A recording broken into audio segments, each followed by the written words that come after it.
Que vous soyez acteur du monde de l'EdTech ou simplement curieux de la transformation de l'éducation et de la formation, ou si vous souhaitez vous former à de nouvelles connaissances et compétences, ce podcast est fait pour vous.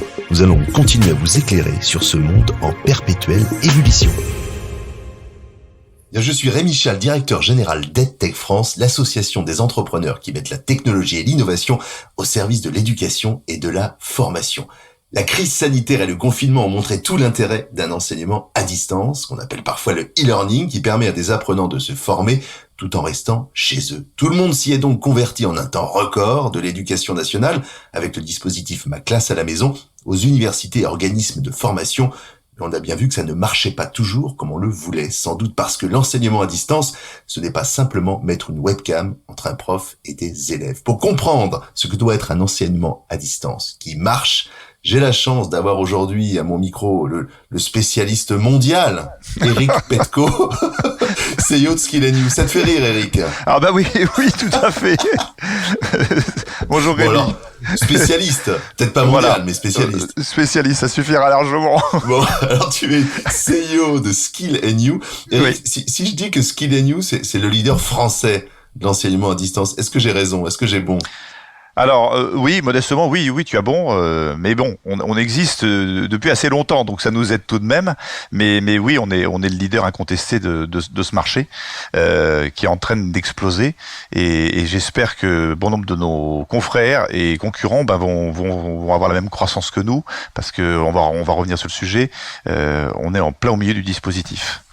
Oui, parce que tu as dit on existe depuis longtemps. C'est vrai que l'enseignement à distance, le e-learning, on date ça au début des années 2000. Mais Skill & You, j'ai l'impression que c'est plus ancien. Hein. C'est assez rigolo. On va faire un petit cours d'histoire. 1891, Léon Hérol, qui était le fondateur de l'ESTP, a créé avant le STP l'école chez soi en 1891. Au moment où c'était la malle postale qui aidait les personnes qui ne pouvaient pas se déplacer, parce qu'on était à l'époque de la calèche. et donc là, on a fait un tour complet d'horloge, parce que à l'heure où on peut traverser l'Atlantique et comme prendre un ticket de métro, où la communication est directe et très facile, le e-learning est apparu. Mais de fait, ça existe depuis très très longtemps. Il y a une autre belle histoire, c'est l'école universelle. Je ne sais pas si tu connais l'école universelle. Ça a été un succès. Je vais connaître. Je sens que je vais connaître. Attends. 1907. C'est le receveur des postes de Périgueux qui a créé une école qui a compté dans les années 70 plus de 130 000 élèves. En fait, on a racheté cette marque quand on a racheté Ducatel, mais pareil, ça a été une industrie extrêmement puissante, extrêmement forte, qui a largement contribué à la formation de bon nombre de personnes au début du XXe siècle et au cours du XXe siècle. Là où ça s'est un peu, j'ai envie de dire, ça s'est un peu gâté, c'est que il y a eu des opérateurs fin du XXe siècle qui n'ont pas été probablement trop mercantiles et qui n'ont pas su évoluer suffisamment rapidement vers les nouvelles technologies. Et dans les années 2010, parce qu'en fait en 2000 la bande passante n'était pas suffisante, la techno existait mais c'était le balbutiement. Et là on a vu qu'on pouvait transformer la malle postale en utilisant Internet. Et donc là le e-learning est apparu. Et avec tous les outils qui sont immenses de communication qui permettent à notre industrie d'exister. Donc voilà un petit cours d'histoire. C'est extraordinaire. Donc 1880. C'est le premier podcast qui commence par un cours d'histoire, Eric. Hein. Non, mais écoute, je suis pas certain que bon nombre de personnes connaissent l'histoire de cette industrie, qui finalement est une industrie qu'on n'a pas créée du tout. On l'a transformée. Et c'est ça, je pense, le vrai sujet d'aujourd'hui, c'est que cette transformation est une véritable révolution et que la technologie permet de changer fondamentalement le mode d'apprentissage. Oui, parce que l'apprendre à distance avec le papier, c'était possible. Aujourd'hui, on apprend à distance avec le numérique. Et alors, on a beaucoup parlé des MOOC, de la déception que ça pouvait engendrer, parce qu'on voit que les gens vont pas jusqu'au bout, etc. Combien d'apprenants vous formez chez Skill & You chaque année? En France, parce qu'on est installé également en Espagne, Italie et Afrique, mais en France, on a plus de 100 000 apprenants qui transitent sur nos plateformes. Tu veux dire par an? 100 000 apprenants par an? Oui, en temps réel. On en a inscrit 35 un gros 35 000 par an. Mais compte tenu qu'on leur donne accès durant 3 ans, parce qu'en fait la formation à distance, c'est pratique, mais c'est difficile. C'est difficile et il faut laisser du temps au temps. Il faut que l'apprenant puisse aller à son rythme. Et donc on lui donne un accès pendant 36 mois. À toute la préparation, à tout son contenu. Donc ça veut dire que, bon an, mal an, on a plus de 100 000 élèves qui transitent tous les jours sur notre plateforme. Ce qui est assez lourd en fait. Ça en fait combien depuis 1891 ? Ah là, j'ai pas fait le calcul. Là, j'ai pas fait le calcul. Des générations entières. Je brisquerai pas, mais ouais, il y en a pas mal. Mais j'ai encore les cours de l'école chez soi qui sont manuscrits en plein et en lié. Hein. C'est assez rigolo du reste. Et l'école chez soi, donc c'est la marque originale ? L'école chez soi, non, c'est une entreprise qui a été rachetée par le groupe, par mon prédécesseur, par le fondateur de ce groupe, dans les années 2010 de mémoire. C'est une école qui est spécialisée dans le bâtiment. Et je te dis, ça a été créé en amont de l'ESTP par le fondateur de l'ESTP, Léon Hérol, qui est ni plus ni moins que les éditions Hérol qu'on connaît tous à Paris. Et aujourd'hui, c'est combien de marques, on va les appeler comme ça, c'est combien de marques différentes chez Scribd ? Alors aujourd'hui, le groupe a 13 marques. 13 marques parce qu'on travaille sur des pour ça des verticaux. On travaille par métier et aujourd'hui on regroupe 13 marques. On en a créé quelques-unes ces dernières années parce qu'on se rend compte que la formation à distance peut intervenir dans tous les secteurs d'activité et à tous les niveaux. Et je pense que c'est important de le dire. On peut aller d'un bac -2 à un bac +5 sans aucun problème. Et j'ai envie de dire, plus le niveau est élevé, plus l'engagement de l'élève est fort et plus c'est facile de réussir. Ça veut dire quoi ? Ça veut dire que le marché est immense en fait. C'est un marché qui doit se déployer. Aujourd'hui, on est peu d'acteurs sur ce marché. Mais c'est un marché qui va se déployer dans les années à venir. Et malheureusement, la crise sanitaire qu'on vit a démontré, et il a fallu cette crise pour le démontrer, que on est un vrai outil d'apprentissage qui a acquis toutes ses lettres de noblesse. Parce que on s'est rendu compte que d'un seul coup, le 16 mars, tout le monde est parti en distanciel. Mais bon, tout le monde est parti sur Zoom et c'est pas ça notre métier. C'est pas ça du tout. C'est pas de faire une classe virtuelle à distance. C'est beaucoup plus complexe que ça. Parce que ce que tu dis est tout à fait juste. On l'a vu, que ce soit à l'école, à l'université, dans les grandes écoles, du jour au lendemain. Évidemment, on pouvait plus se voir et le modèle, c'était de se voir, c'était d'être dans une classe. Et on est passé à un enseignement à distance qui est le niveau 0 de l'enseignement à distance. C'est-à-dire, on utilise un outil de visioconférence qui est même pas d'ailleurs adapté pour la classe virtuelle. Et puis, on le met entre un prof et ses élèves. Peu importe l'engagement d'ailleurs réel des élèves, comment on le mesure, etc. Et donc aujourd'hui, on constate évidemment que ça marche pas très bien, qu'il y a des enfants qui décrochent, parce que c'est pas ça l'enseignement à distance. Donc, toi qui es un spécialiste, sinon mondial, mais au moins français de la question, qui a un historique qui lui pour le coup est peut-être mondial, c'est quoi les bons ingrédients d'un enseignement à distance ? Voilà, quels sont les secrets s'il y a des secrets ? Je crois qu'il y a deux ingrédients majeurs. En fait, il y a la pédago et la technologie. On va commencer par la pédago. En fait, faire de la pédagogie pour l'enseignement à distance, c'est différent que de faire un cours magistral qu'on va faire à une classe de 25 élèves. Ce n'est pas du tout la même chose. L'ingénierie pédagogique chez nous, elle est clé. Il y a des énormes équipes qui travaillent tous les jours à la création de contenu et puis à la maintenance de contenu. Mais ça veut dire quoi ? Ça veut dire créer du contenu granularisé. Ça veut dire utiliser des outils qui sont la vidéo, le podcast, le quiz, une foultitude d'outils. La réalité virtuelle est en train d'arriver parce que là aussi, le but du jeu, c'est que l'apprenant mémorise. Il faut qu'il y ait une espèce d'ancrage mémoriel. Et si on savait gamifier nos cours, on le ferait. Alors évidemment, faire une règle de 3 gamifiée, on n'a pas trouvé le mode d'emploi. Mais l'idée, c'est que l'élève reste engagé dans sa formation, qu'il n'abandonne pas, parce que c'est un vrai sujet, l'abandon dans notre industrie, mais pas distanciel, hein, dans l'industrie de la formation, c'est malheureusement le fléau le plus important. Donc parce qu'on oublie qu'on peut aussi abandonner un cursus alors qu'on le suit à l'université. Mais bien sûr, mais les taux d'abandon de l'université sont largement égaux, voire supérieurs au distanciel. On ne le dit pas, mais et on reviendra sur les stats des CAP, c'est assez rigolo, de l'éducation nationale. Mais pour revenir à la pédagogie, j'insiste là-dessus, c'est que on ne peut pas dire je prends un cours, je le mets en PDF et voilà, je suis en distanciel. Ça, c'est pas vrai. Ça ne fonctionne pas. Et en fait, la pédagogie chez nous, c'est la clé de voûte de tout le système. À tel point que si on fait le parallèle qui intervient en présentiel, il fait 3 choses. Il fabrique son cours, il délivre son cours, et j'ai envie de dire, il motive ses élèves, il les coach ses élèves. Eh ben, dans notre métier, ces 3 composantes d'un prof, on l'a divisé en 3 équipes. On a celui qui construit le contenu, qui fabrique le contenu, qui fait de l'ingénierie pédagogique. On a celui qui va être au contact de l'élève. Ouais. On a un corps professoral assez important et qui sont au contact permanent, visio ou son avec l'élève. Et on a une 3e équipe qui est éminemment importante, qui sont une équipe de coachs. On a plus de 50 coachs qui interviennent tous les jours, 8 heures par jour, au contact des élèves, pour les laisser engager. Et un coach ne fait pas le métier d'un prof. Un prof, il va être sur le métier de technique. Le coach va être sur le métier de la motivation, de l'engagement. Et donc, quand on a ces 3 composantes, qui en fait, dans le présentiel, sont faites par le même individu, qui est le prof, l'intervenant, et ben, nous, pour être encore plus fin, plus aiguisé, on a divisé ce métier en 3 équipes. Donc ça, c'est le premier point de la réussite, je pense, de l'industrie de la formation à distance. L'autre point éminemment important, c'est la technologie, parce que quand on a 100 000 apprenants qui sont tous à des niveaux différents, sur des plateformes technologiques où on a du son, de l'image, de la vidéo, ça nécessite d'avoir une technologie assez pointue avec un ERP lourd, parce que il faut aller capturer entre guillemets l'élève, l'apprenant, et le mettre sur la plateforme LMS, et puis après que notre apprenant nous règle gentiment.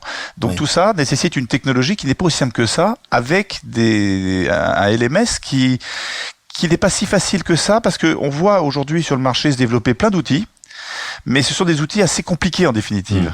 Et alors nous on a fait le parti de créer le nôtre, parce que je pense que c'est trop pointu et ça devient de plus en plus pointu. Ça évolue très très vite. Donc voilà, les 2 composantes majeures, c'est la pédago et la techno. Et avec ça, là où je te rejoins, mais c'est le discours qu'on porte chez Tech France. D'ailleurs, je le rappelle, Esquil Agnew est membre de Tech France, évidemment. Ça tombe sous le sens.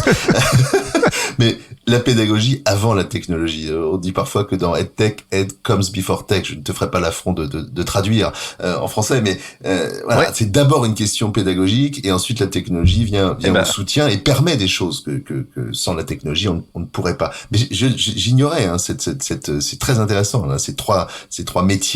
Je fabrique, je délivre et j'anime et je motive. Coach, Et ça c'est la clé de voûte.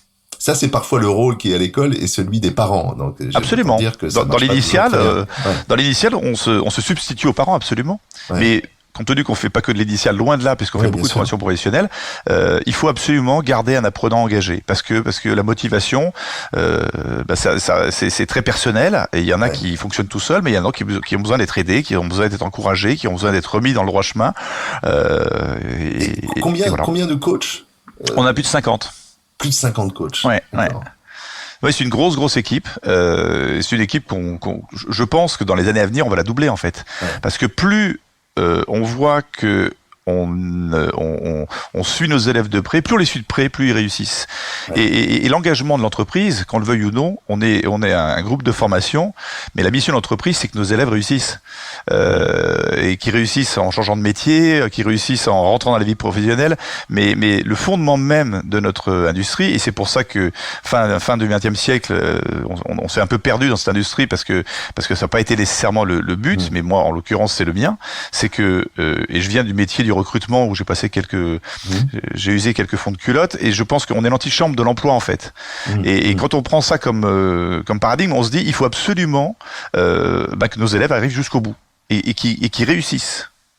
Et voilà. Et comment on devient coach alors ? Parce que là, en plus, là, tu viens d'annoncer 100 recrutements dans les années à venir. Non, je pense que dans les années à venir, oui, on sera une centaine, oui. Parce que je pense qu'il faut qu'on pousse cette équipe. C'est primordial. Mais en fait, c'est pas si compliqué que ça, un coach. Alors, on recrute des gens qui ont soit une formation, qui ont fait cette formation, mais c'est aussi des gens il faut de l'écoute, il faut de l'empathie.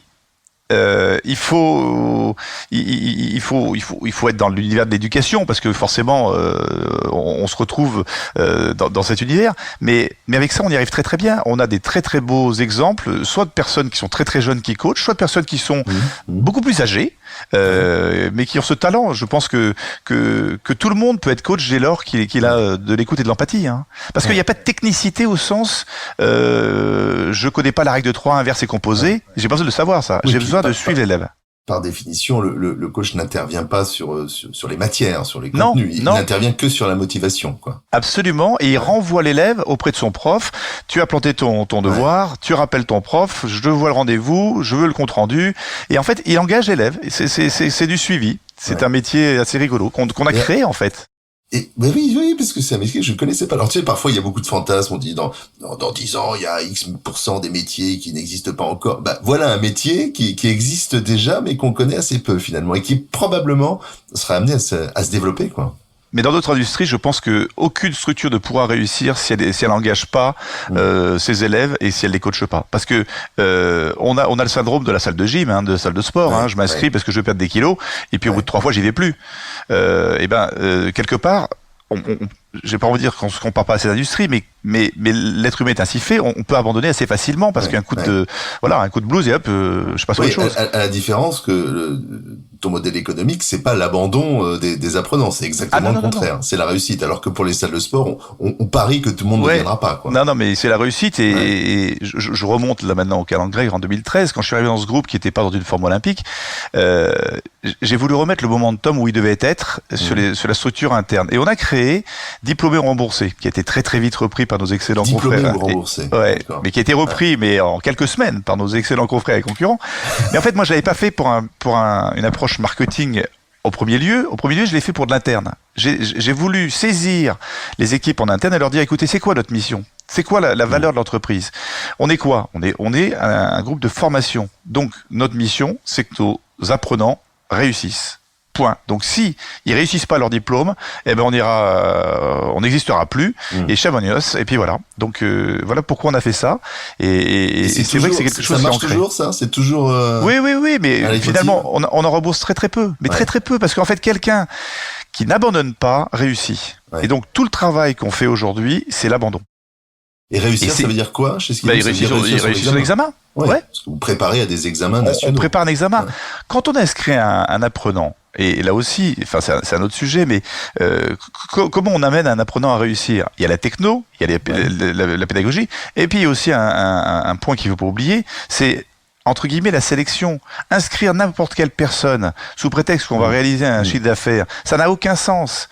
Il va décrocher, il va abandonner, et quelque part, c'est pas bon. Donc qu'est-ce qu'on fait? On essaie de valider les prérequis, on fait des tests de positionnement, voire on fait des remises à niveau. Et quand on fait des CAP où on a des populations qui sont un petit peu, fragiles, voilà, c'est le bon terme, il faut absolument les accompagner en amont. Oui. Et encore une fois, le test de positionnement qu'on fait et les remises à niveau, français et maths, et anglais pour les BTS, mais bon, peu importe, français et maths parce que on a besoin de ça pour faire des études. On le fait. Et quand on engage quelqu'un chez nous, normalement, il est en position de pouvoir réussir s'il travaille. Et voilà. C'est aussi simple que ça. Ça veut dire que pour certains, vous refusez la possibilité de poursuivre la formation. Si on voit que le niveau de français est beaucoup trop loin de ce qu'on doit avoir, évidemment que ça sert à rien de l'inscrire. Et c'est pour ça qu'on fait des tests de positionnement en maths. Mais tu sais, on passe du coq à l'âne, mais je pense qu'aujourd'hui, cette industrie qui devient, qui est reconnue, avec tous les outils, Calliope, avec un certain nombre d'éléments je trouve plus mes mots, Ça va venir. Non, mais une page de publicité, pense. Non, mais le côté professionnel de notre industrie et commence à être encadré par les pouvoirs publics, et c'est bien. L'assiduité va devenir et devient aujourd'hui un vrai élément qui va être un élément extrêmement difficile pour nous tous parce que on est axé vers la réussite de nos élèves, donc l'assiduité. Et maintenant c'est mesuré ça. Quand on regarde le CPF qui est un sujet aujourd'hui, quand on regarde Pôle Emploi qui a déployé beaucoup de formations pour essayer de sortir entre guillemets du chômage un certain nombre d'individus. Tout ceci sera lié à l'assiduité. Et Calliope, sur lequel on travaille tous, moi je trouve que c'est une excellente chose pour l'industrie. Ça va ça va remettre les pendules à l'heure sur certains, entre guillemets, organismes de formation qui sont pas à la recherche de ça. Ouais. Moi, c'est une obsession chez moi. Ouais. Donc, tu contrôles plus la civilité qu'à l'université, on la contrôle en réalité. Ah, mais infiniment, infiniment. Ouais. Mais en plus, on peut le faire dans notre métier. L'avantage du digital, c'est qu'on sait tout sur tout le monde. On sait tout sur un élève, ce qu'il a ouvert, ce qu'il a lu, ce qu'il a écrit, ce qu'il a entendu, ce qu'il a visionné, et on le sait à la seconde près. Contrairement à un élève. Toutes ces données, alors toutes ces datas dont tu parles, est-ce que c'est utilisé aussi dans le parcours de formation? Bien sûr. Pour adapter le contenu?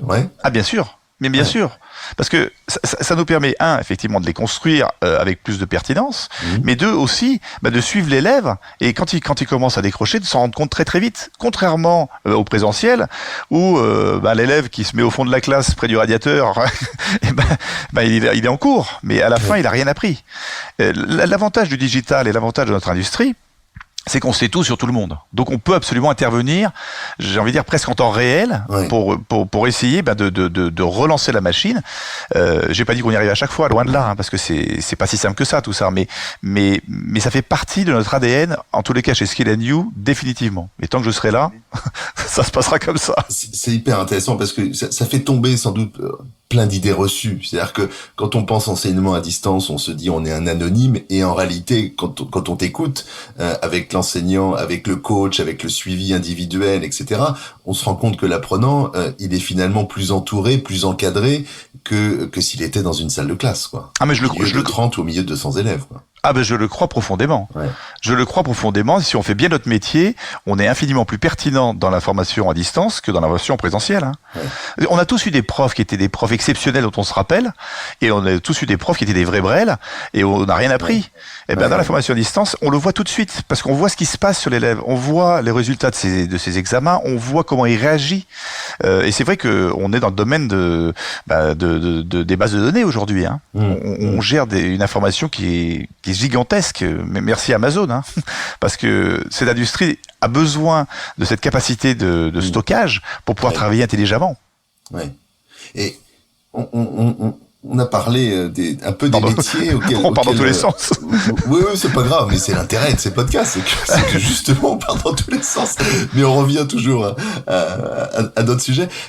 Quels sont les métiers auxquels aujourd'hui Skill & You forme? Est-ce que tu peux nous citer des exemples concrets? Alors, on forme dans les métiers de la beauté, des métiers de bouche, des métiers professionnels comme l'électricité, la mécanique. On forme des métiers de la nature, des métiers de soins animaliers, des métiers de la santé, des concours prépa. Et comment on fait pour faire ça à distance, alors? Comment est-ce qu'on fait pour former un métier de bouche ou un métier de la santé à distance, ou un métier de la mécanique? Parce que ça paraît impossible. On se dit, mais non, il faut qu'il y ait quelqu'un qui nous montre, il faut qu'on utilise, il faut qu'on touche, il faut qu'on bricole.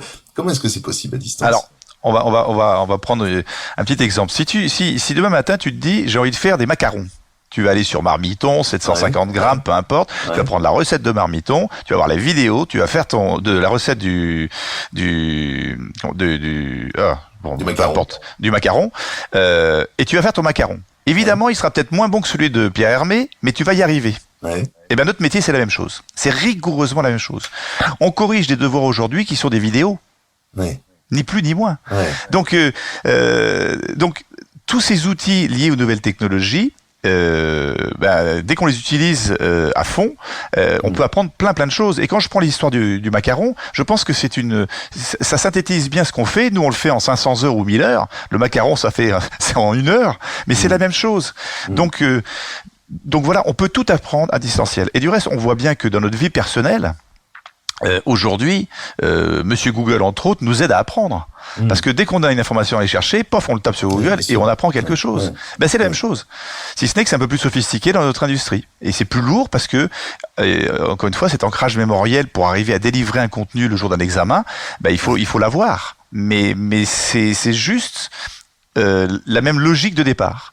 Donc apprendre la mécanique, moi je me suis mis au CAP mécanique, je passerai pas mon CAP, mais je m'amuse à suivre les cours de mécanique, et après je passerai à l'électricité. C'est remarquablement bien fait. Parce qu'avec un écran, avec un son, on voit quand on enlève une bougie d'un moteur qui se met à ratatouiller. C'est aussi simple que ça, mais on sait le faire, c'est très très facile à faire techniquement. Quand on fait une recherche de panne, on voit le voltmètre qui va bouger dans un sens ou dans l'autre si on ne prend pas le bon fil, etc. Donc entre le cours magistral, entre les visios, entre le podcast, entre tous ces éléments, on arrive à faire que l'élève, il va mémoriser. Alors, il va être obligé de s'apprendre des bibles de techniques parce que malheureusement, ou heureusement, c'est pas un jugement, mais dans les CAP, il y a un référentiel de l'éducation nationale où il y a un certain nombre de choses qui sont un petit peu indigestes par rapport au métier. Bon, là, il faut les apprendre. Mais tout ce qui est métier, voilà comment on fait. Puis après, il y a les stages. Oui, parce que de toute façon, on expérimente à un moment donné. Et évidemment. Et le stage sert à apprendre les gestes, à les apprendre réellement, sachant qu'il les a déjà fait en visio, en vidéo. Et le stage va l'entraîner à le faire. J'imagine qu'il y a de l'alternance aussi. Il y a des cursus. Alors évidemment, oui. Alors pour le coup, on est en plein dedans parce que depuis la loi qui est de 2018, les CFA et l'alternance s'ouvrent à tout le monde, et donc nous on a créé le nôtre, et évidemment ça se déploie très très vite parce que le recrutement est un vrai fléau en France. C'est pas la même chose que la formation, mais toutes les entreprises peinent à recruter. Et c'est tout de même très très bizarre dans un pays où il y a un taux de chômage aussi élevé. Mais ça veut dire quoi ? Ça veut dire que l'entreprise n'arrive pas à recruter les profils qui correspondent à leurs besoins. Donc l'apprentissage, enfin l'alternance, nous on est en plein dedans et on est missionné par un bon nombre d'entreprises pour recruter dans tous les métiers sur lesquels on intervient, et qui sont, pour répondre à ta question du départ, ce sont que des métiers en tension. Je me refuse à créer par exemple un BTS communication. Je pense que c'est du vol.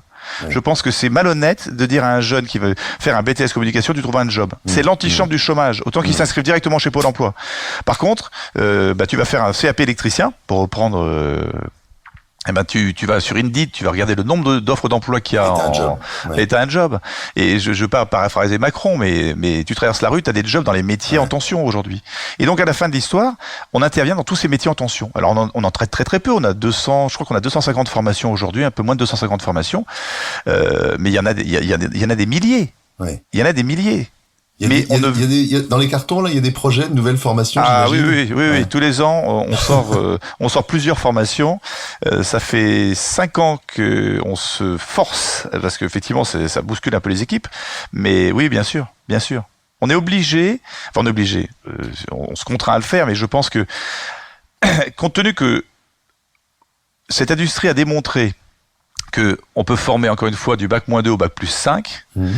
On peut former, donc ça c'est vertical, et de façon horizontale, on peut former à tous les métiers. Quand on sait faire de l'électricité, c'est facile de faire de la compta, parce que pour le coup, la compta, c'est l'ingénierie pédagogique qui est plus simple, parce qu'il n'y a pas de gestes en compta. Donc le marché est illimité.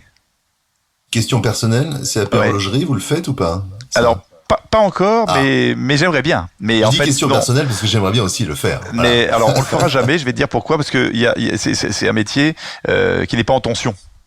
Oui, c'est vrai. Donc on pourrait le faire pour la beauté du geste, mais c'est pas un métier en tension.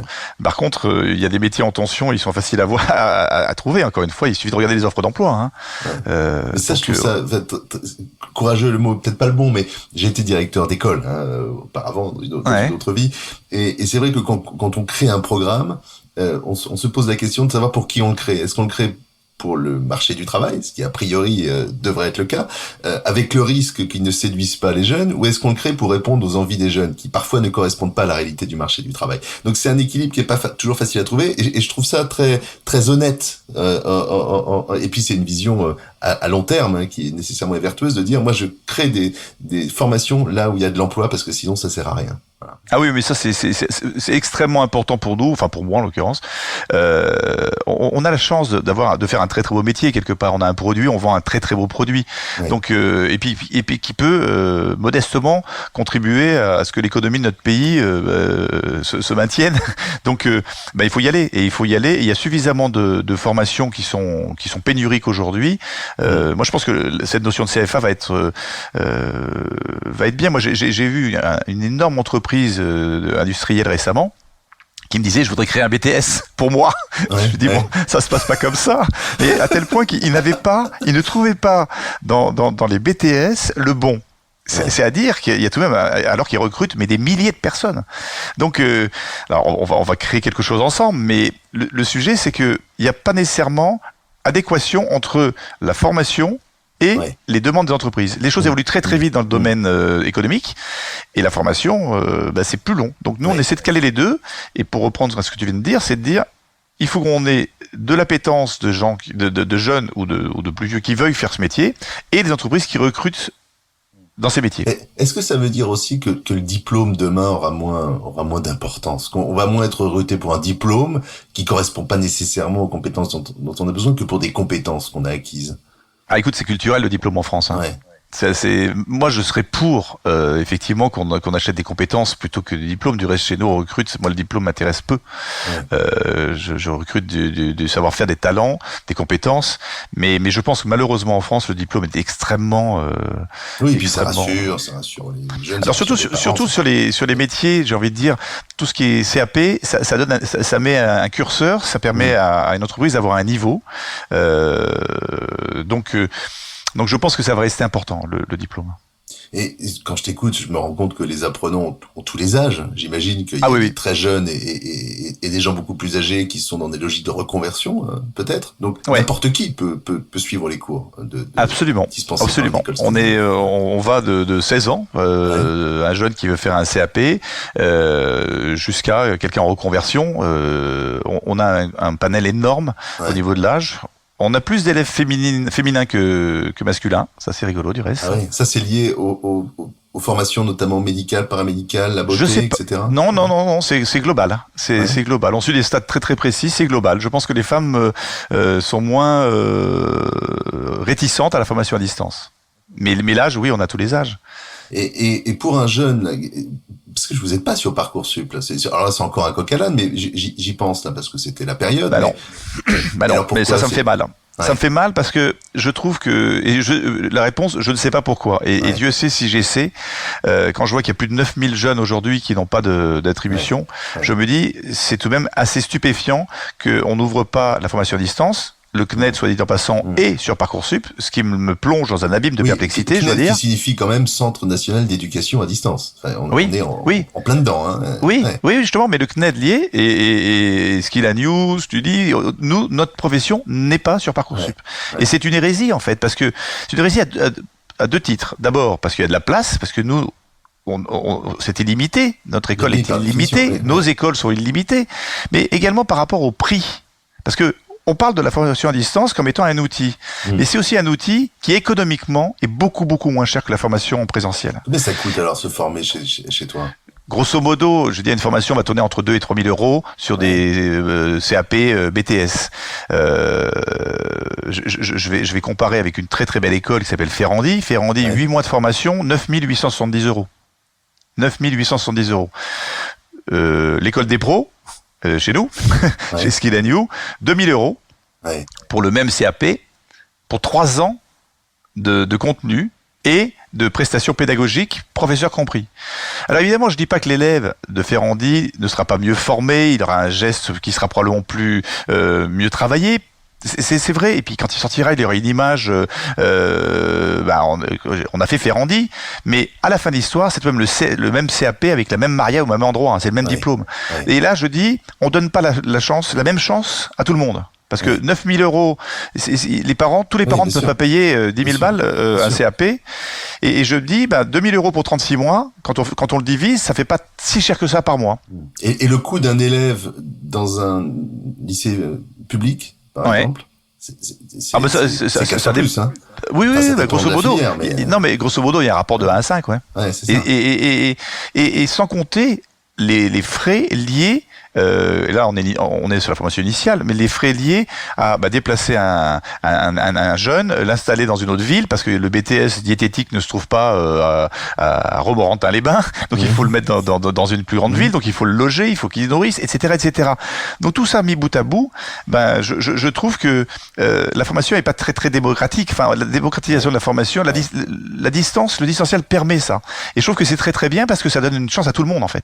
Et alors, on parle souvent en ce moment évidemment du monde d'avant, du monde d'après. Bon, je suis pas certain que il y aura vraiment un monde d'après, mais peut-être pour la formation à distance, il y aura un avant et un après. Comment est-ce que j'espère a traversé la crise, la traverse encore, et comment tu vois l'avenir aujourd'hui? Parce que l'image de la formation à distance change évidemment. Alors, on a traversé la crise, j'ai envie de dire, c'est un effet d'aubaine pour nous, indépendamment du côté personnel de l'entreprise. Quand on met 800 personnes le lundi soir, quand on leur dit que vous ne revenez pas le mardi matin, c'est un petit peu anxiogène. Oui. Mais on était assez préparés, et donc on a réussi à remettre tout le monde au travail très très très très vite. Et au niveau de nos apprenants, on a eu une augmentation de l'assiduité, mais presque en temps réel. Oui. Et on a eu une demande qui a augmenté par rapport à l'année dernière de façon très très significative, tant sur la partie que j'appelle B2C, c'est-à-dire nos élèves, que sur la partie aujourd'hui CFA, parce que les entreprises, encore une fois, peinent à recruter. Donc, on l'a traversé de façon magique. Encore une fois, c'est dur parce que humainement, cette crise est un véritable carnage économique, mais ce que j'en retire moi aujourd'hui, c'est que ça fonctionne très très bien, que nous, on reste confinés à 80%, 90% même. On est très très peu nombreux, parce qu'en fait, on a su mettre toutes nos équipes, que ce soit les coachs, que ce soit le service client, que ce soit les admissions, que ce soit le recouvrement, etc., etc. Elles travaillent de façon à distance. De toute façon, il y a cette culture du distanciel. Alors, oui, mais la culture du distanciel était essentiellement liée à nos apprenants. Ouais. On était tous, et non pas aux collaborateurs. Là, aujourd'hui, les collaborateurs font un travail remarquable. Et là aussi, la technologie a permis de travailler à distance. Tous nos outils, toute notre plateforme se trouve sur le cloud, et tout le monde intervient de chez soi avec les mêmes outils que sur les CRM, que sur la téléphonique, etc., etc. Donc c'est dans la même mouvance que la formation à distance. La techno a permis cette évolution. Sans ça, on n'aurait jamais pu faire ça, et aucune entreprise n'aurait survécu au Covid. Hein. Et voilà. Donc mauvaise expérience, mais belle démonstration de mauvaise expérience humaine, parce que quand on dit l'entreprise, c'est dur. Souligner que l'association EdTech France, pendant la crise, avait lancé une initiative solidaire qui a été rejointe immédiatement par Skill & You. Vous avez eu un engagement fort aussi à destination des apprenants pendant cette période. Bah oui, parce qu'on s'est dit, toutes les réunions de formation qui ont des apprenants ou des élèves qui sont plantés, il faut qu'on les aide. Et c'est vrai que on a offert 1000 formations à ce moment-là, qui ont été effectivement appréciées, des Greta, des CFA, des organismes de formation privés, parce qu'on n'a pas fait le distinguo, loin de là. Et on a considéré que ça faisait partie de notre mission. Pareil, je reviens sur l'assiduité, je reviens sur l'engagement de l'entreprise, et donc aider les organismes de formation.